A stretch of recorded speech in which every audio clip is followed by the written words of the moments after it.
There's things that people are going to do when they trying to get off of your radar. And being able to identify these things right off the bat is going to help you decipher whether they're an internal or not. You feel me? So one of the ways they gonna try to stay off your radar is they're gonna give you compliments. They're gonna be buttering you up, telling you you look nice, telling you you smell good. You feel me? Things like that. Take that with a grain of salt. Sometimes, depending on who it's coming from, is genuine. But in this line of business, shoplifters come in many forms, shapes, and sizes. You feel me? So um, anybody can be on the radar, but that's one of the things that they will do is butter you up. um some females, if you a male, will flirt with you. If you a female, you'll have males that'll flirt with you, try to run game on you, try to get inside your head so they can get the inside scoop on how we do things. You feel me? You can't let your guard down, because the moment you let your guard down, that's when you're gonna have bigger problems on your hands. Because when that person that you think you cool with, or you think you're gonna be in a relationship with, flip on you and they turn on you, and you come to find out that they was only being your friend, or they was only with you to get information, then you're gonna be out here looking stupid. You feel me? So don't fall for the okey doke. You feel me? Don't let your guard down, and be on the lookout for that telltale sign. You feel me? When people trying to butter you up. Another thing people will do when they trying to stay off your radar is that they will help you find shoplifters. They will help you catch shoplifters. They will tell you that there's somebody in sporting goods acting suspicious. There's a known shoplifter who's been in and out of the store on a day-to-day basis, back in the store in a certain area.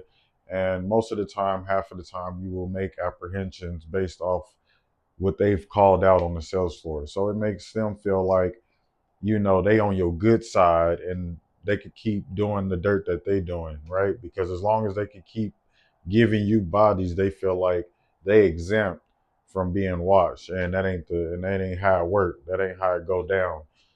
So even though people will help you catch shoplifters, help you make stop, that doesn't mean that they not doing nothing um dirty. It don't mean that, they all goody two shoes. You feel me? Just because they help me don't mean nothing. I thank you, I appreciate it, but at the end of the day, we're not here to make friends. You know what I'm saying? First and foremost, we're here to do a job.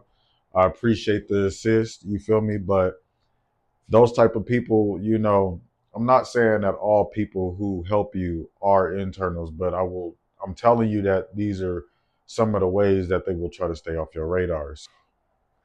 Other way they will try to stay off your radar is, you'll have people who will say stuff like, I ain't never stolen anything in my life. I don't condone shoplifting. They'll act like they don't support it. In all reality, they the ones behind a whole operation.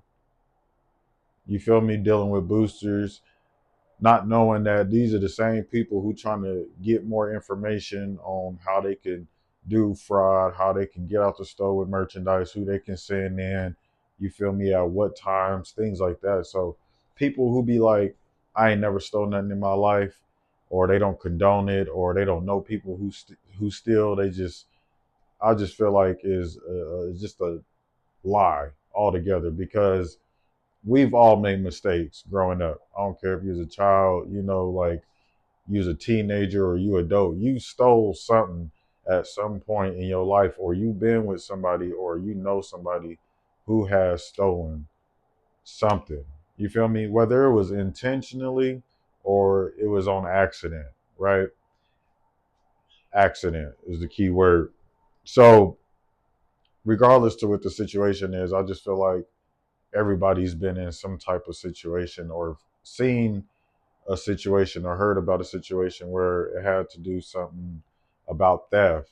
So the fact that somebody gonna try to blow smoke up my ass and be like, I don't know nothing about shoplifting, I don't condone it, I don't support it, all that. Like, you can miss me with all that. You feel me? Like, you on my radar just because you don't want to. I could tell you one of them type of people.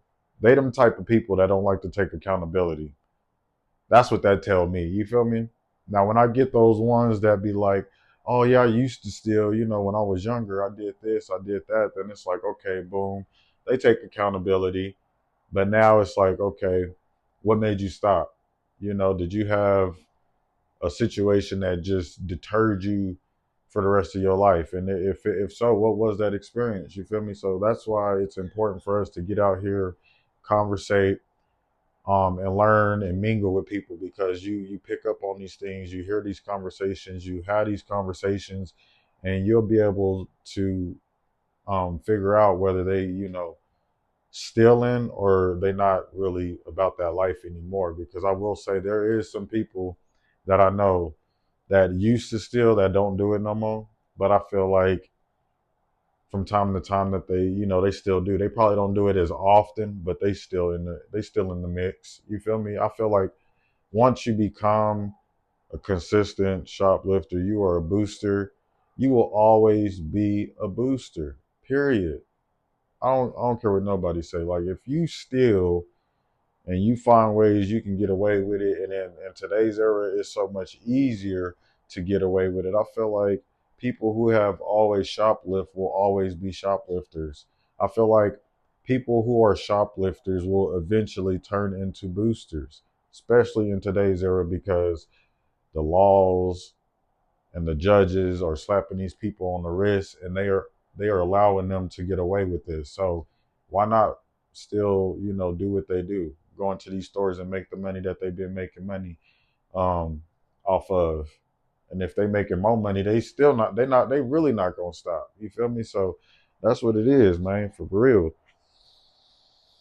So them people always be on my radar. You feel me? No matter what. Now,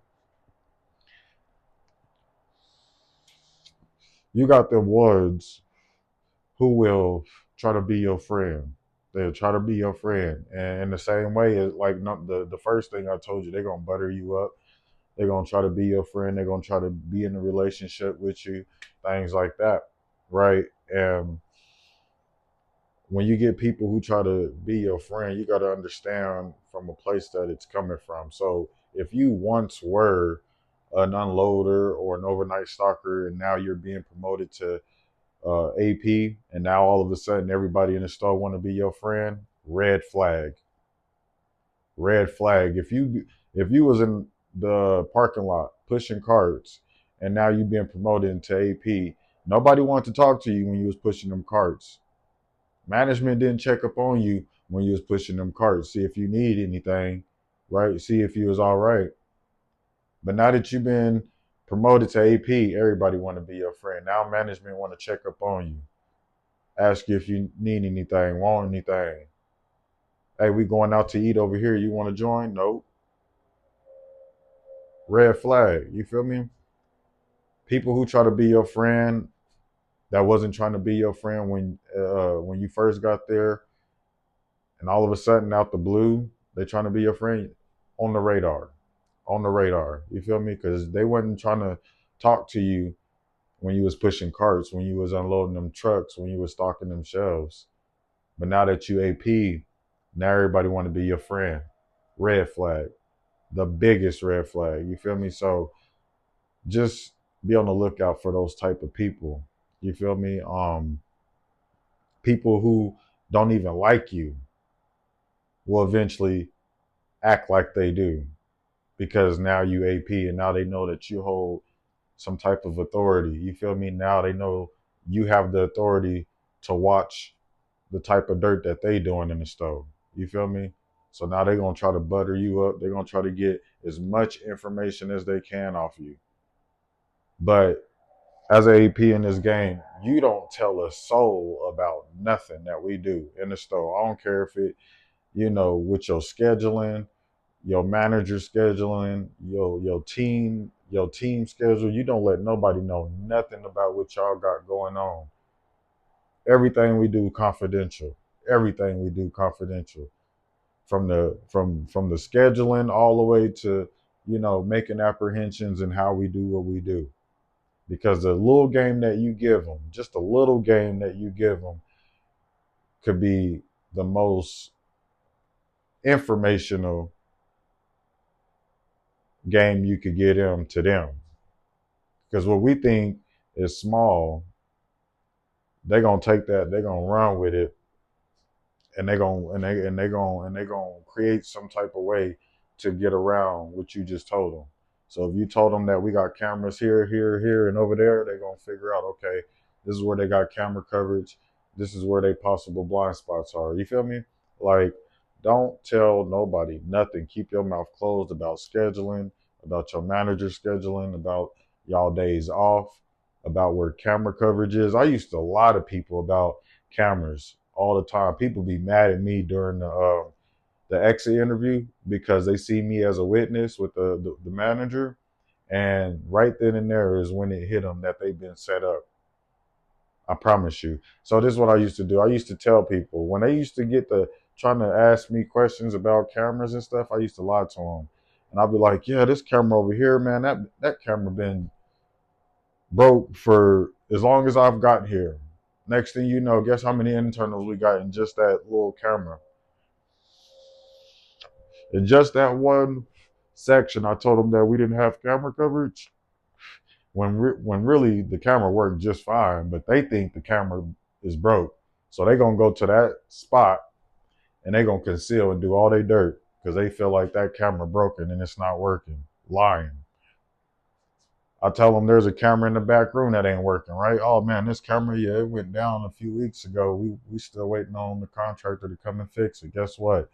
Boom, 5 more internals. That's what I do. Lead them into a trap. They try to set you up, lead you into the trap. They try to get information off of you. Guess what? I'm gonna do the same to them.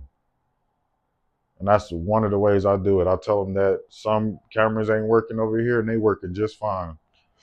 And next thing you know, we got 5 internals because they believe what I said. Next thing you know, as soon as we get in the exit interview, we sitting down, we bring them in.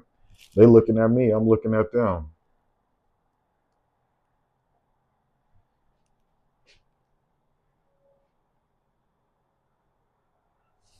You feel me? Just like that. That's just how I look at them. You know why we here. You know why we here. So don't even bullshit the process. Let's cut to the chase. Let's get in. Let's get out. That's when they know they caught. That's when they realize that they've been set up. Because that camera that I told them was down, they now thinking about all that dirt they was doing in front of that camera that I told them was broken. So ain't no lying. So let's go ahead. Let's spill the beans. Let's get this over with. And they spilling the beans. And not only that, guess what? They bringing other people down with them through the exit interview. They giving names. They giving how they do it. They giving what times they do it. They giving a car description. They giving up everybody, accomplices and all, through that exit interview. Period. You feel me? And that's how the game works. So these are the things that people will do to stay off your radar. So be mindful. Keep your mouth closed. Don't be trying to be friends with everybody. Don't even date nobody in the store. You feel me? For real. Take it from me, somebody that know. You feel me? So with that being said, that's all I got. I want to thank the Eagle family for tapping in. It's your boy Eagle I Miller. Till next time, raw and unscripted.